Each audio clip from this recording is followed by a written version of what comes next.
Hello, everyone, and welcome back to the Splash City Basketball Podcast. I'm your host, Steve Hartman. It is Sunday, November 2nd, the eve of the college basketball season, and I'm excited to be with you today to talk about some of my favorite early season games, some of the biggest non-conference multi-team events or tournaments, and then also we're going to talk a little bit about the top mid-major teams that I'll be watching throughout the season. Want to give a quick update. Had our first 6th grade basketball tournament of the season. A lot of learning, a lot of development that'll happen between the now and the next tournament in a couple weeks. But we're kicked off. We're underway for my son's team, and I'm sure plenty of you are watching or coaching or helping out with your youth basketball events as well. And it's an exciting time. Just check, the T-Wolves got a win last night. They're back to 500. A couple more games without Anthony Edwards. And, of course, we got Wembanyama, and the Spurs are still undefeated, though as of recording this, they are down 18 at the half to the Suns. OKC stays undefeated. They continue to roll. They look primed and ready to defend their title this season. But as we approach the kickoff to the college season, I wanted to talk a little bit about that tonight and get you primed and ready for opening night, the first week of the season, and the month of November. And then we'll start talking maybe a little bit, mixing in some professional NBA action. We'll talk a little bit about high school in a couple weeks as they kick off their season. Thanks again for listening. Follow on Instagram. Check us out on YouTube, Spotify, and Apple, of course, wherever you get your podcasts. Appreciate you being here. Let's get into it. All right, so first I want to tip off this college basketball slate with the best early season games. First off, tomorrow night, Monday, November 3rd. Hopefully you hear this before the games start. We got a couple big ones out in Las Vegas. We have the defending national champion Florida Gators versus the Arizona Wildcats.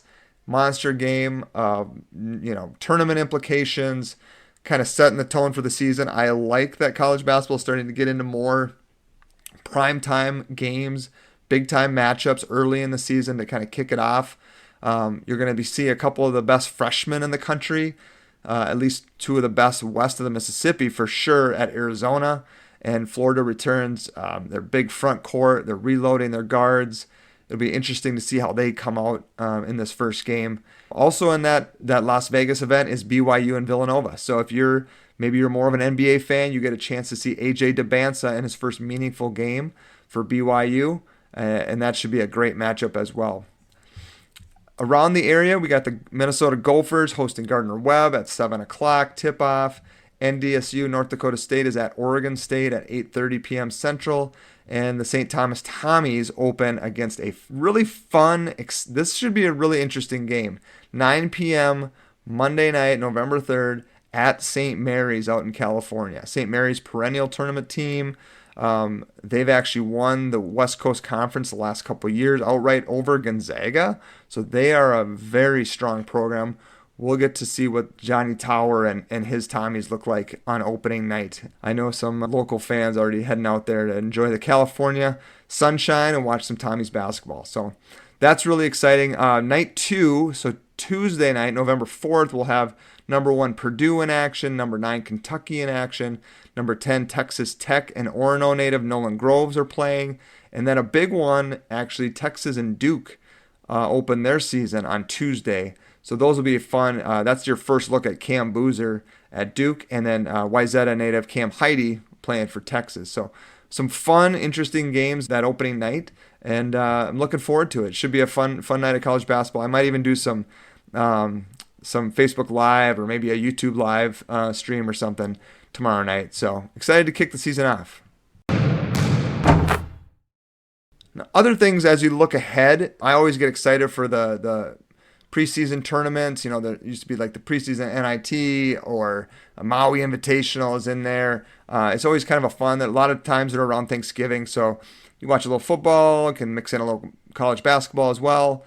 And so I'll just go through a few of the bigger, more exciting matchups and in the preseason college basketball slate. So first of all, Players Era Festival. This is one you won't want to miss.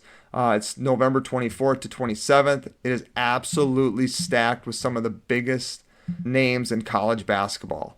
I'm so excited for this event. As of today, 10 of the top 25 teams, according to Bart Torvik. It has 5 of the top 10. So if you're looking for the elite college basketball programs, you'll want to check this event out. Again, November 24th to 27th. It's called the Players Era Festival. You have teams like Creighton and Baylor matching up. Kansas is there. St. John's and Iowa State matchup. Auburn, Oregon, Gonzaga, Alabama, Michigan, Maryland. So it's a 2-day event.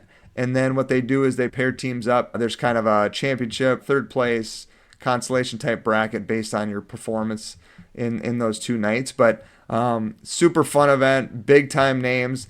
I think this is one of those that maybe chips in a little bit to the players and the NIL piece. So hence all the big names are there, and a lot of big programs want to be in that tournament. So that's a fun one. Same week, Thanksgiving week, Maui Invitational, historically kind of the gold standard in preseason non-conference college basketball.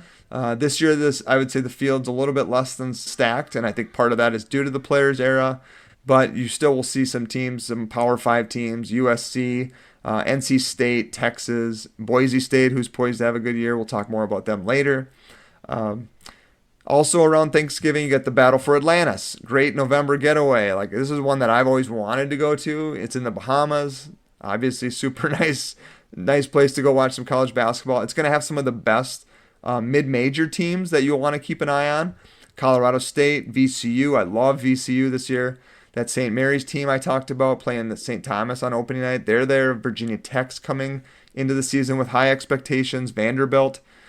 South Florida, another mid-major that has high aspirations. So really fun tournament there down in the Bahamas, the Battle for Atlantis.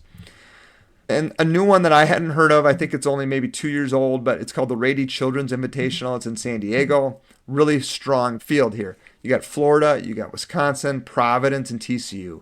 So that should be a fun 2-day event there in San Diego. And then the last one that I'm excited about is the Acrisure Series in Palm Springs. And part of the excitement I feel is like Minnesota's playing in this one, but so is Iowa. Ole Miss, who was a tournament team last year. You got Grand Canyon, who's been really strong in the WAC. They moved to the Mountain West this year, playing Utah. Colorado and San Francisco. And San Francisco is another mid-major that I got my eye on.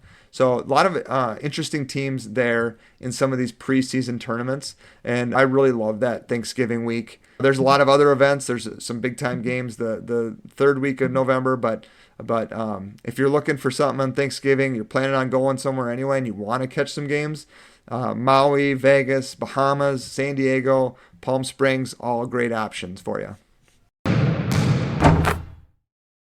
All right, now I want to turn my eye to some of the best early season non-conference rivalry games. There's some programs that'll be doing this. Sometimes they go away from it. Different coaches have different feelings about it.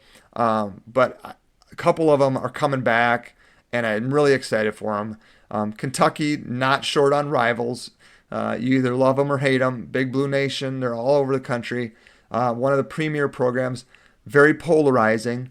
But they have 2 non-conference rivalry games that'll be super exciting. One of them is Kentucky-Louisville, November 11th, so the second week of the season. Not a make-or-break game for anybody except for those families that care about that game. But that should be 2 top 10 teams really pushing each other. And there's a lot of hate there. In-state rivalry type of thing. And that's always a fun game to watch. Pat Kelsey, Mark Pope leading their teams. And what they both hope, I'm sure, are Final Four aspirations. Kentucky also plays Indiana, another rival, on December 13th. So those are 2 that I would definitely keep an eye on. A lot of rivalries are, in-state or maybe they're border rivals. Kansas and Missouri is another fantastic one. Obviously, Kansas has had, the upper hand for many years, but Missouri is starting to build that program back up, and Dennis Gates is doing a good job with them. Kansas has a loaded schedule. They have UNC on their schedule. They have Duke on their schedule. But I'm sure a lot of KU and Missouri fans would say this game is the one they want to watch. It's called the Border War. It's on December 7th. Missouri also is part of another big rivalry game, and that's the Illinois versus Missouri. They call it the Bragging Rights game. It's in St. Louis. It's right before Christmas. So that'll be a fun one as well. And that's kind of the end of Illinois' non-conference schedule. We're leading into that. They'll play UConn, Tennessee, Ohio State, Nebraska, and then Missouri in the bragging rights game before Christmas. So that's a really fun one. And then the third rivalry game, if you're interested in this, it's one of maybe a little bit lesser known, but the Skyline Chili Crosstown Shootout, Cincinnati Xavier. Great matchup, solid programs. It's one of those games where I feel like as a Twin Cityan, I'm hoping that Minnesota St. Thomas gets to this point at some time. Because I love that teams within the same city are playing each other at a high level. Cincinnati Xavier both kind of hoping to get to that tournament this year. So super fun. The fans there, it's pretty intense. I know Richard Pitino and Wes Miller are probably friends off the court, but they will definitely be dialed in, and that one's pretty fun. A couple honorable mention games that I would say are just like other ones to keep an eye on. Marquette, Wisconsin. They play every year. This year it's on December 6th. The Cyhawk game, just like in football, Iowa State play. That's December 11th. And then maybe an under-the-radar one that most people in the Midwest don't really follow, but is usually pretty competitive, is the Rio Grande Rivalry. New Mexico versus New Mexico State, November 15th. So those are just some of my fun, like early season tournaments, and then just non-conference rivalry games to keep an eye on. Next, let's talk about mid-majors.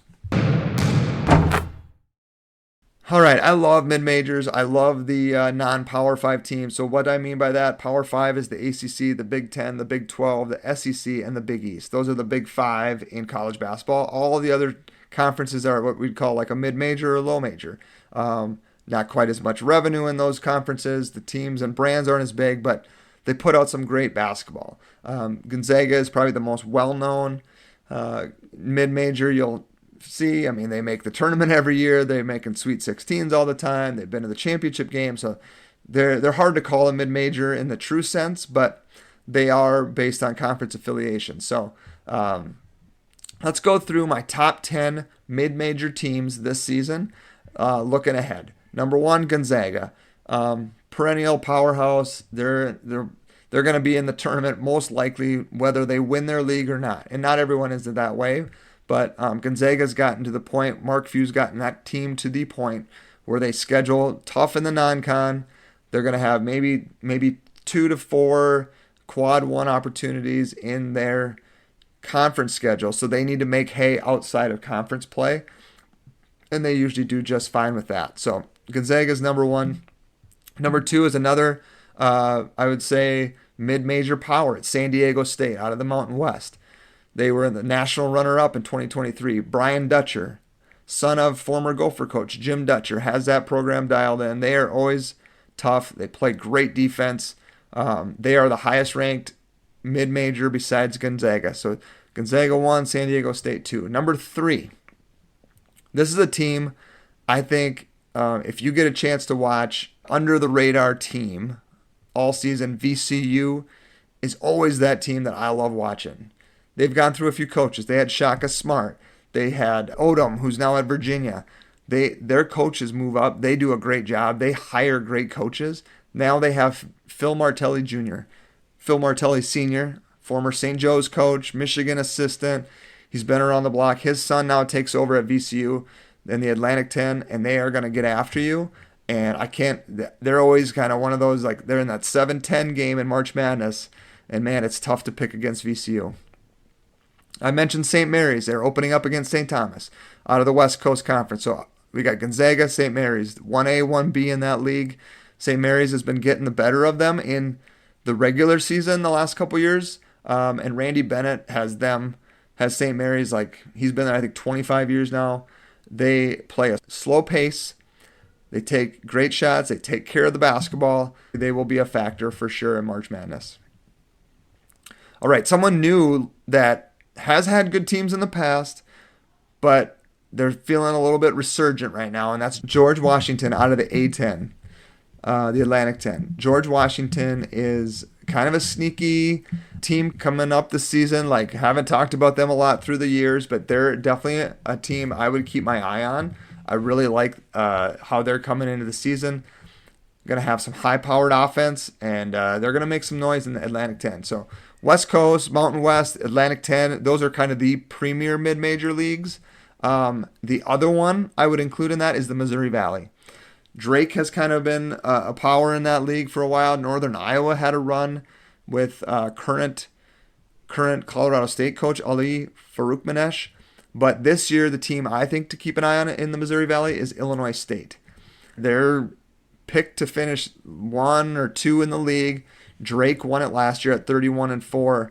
But I really think Illinois State's primed to make that push. They won the CBI last year. I think they're going to make some noise in the Missouri Valley. In the Missouri Valley, if you aren't familiar with that league, I would get to know that one because that is another one where their conference tournament, they call it Arch Madness. It's in St. Louis. It is always one of the best events, and I think it's usually the week before a lot of the power conferences. So there's some great basketball in the Missouri Valley. Number 7 on my top 10 mid-major team, UC Irvine out of the Big West. They were phenomenal last year. UC San Diego went to the tournament.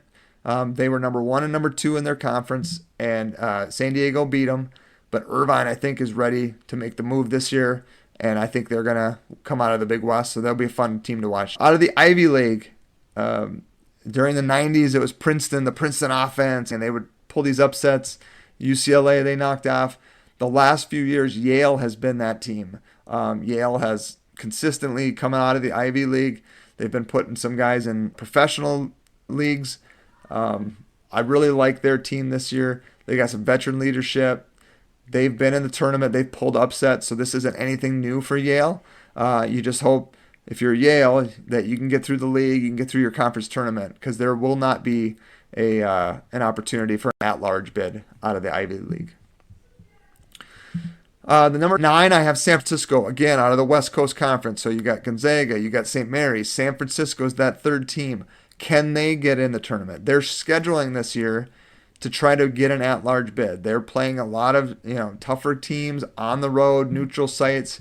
You got, I know San Francisco plays at the Pentagon in Sioux Falls, South Dakota against Minnesota on November 22nd. They have Memphis, they have Colorado, they have St. Louis and Mississippi State, Loyola Chicago.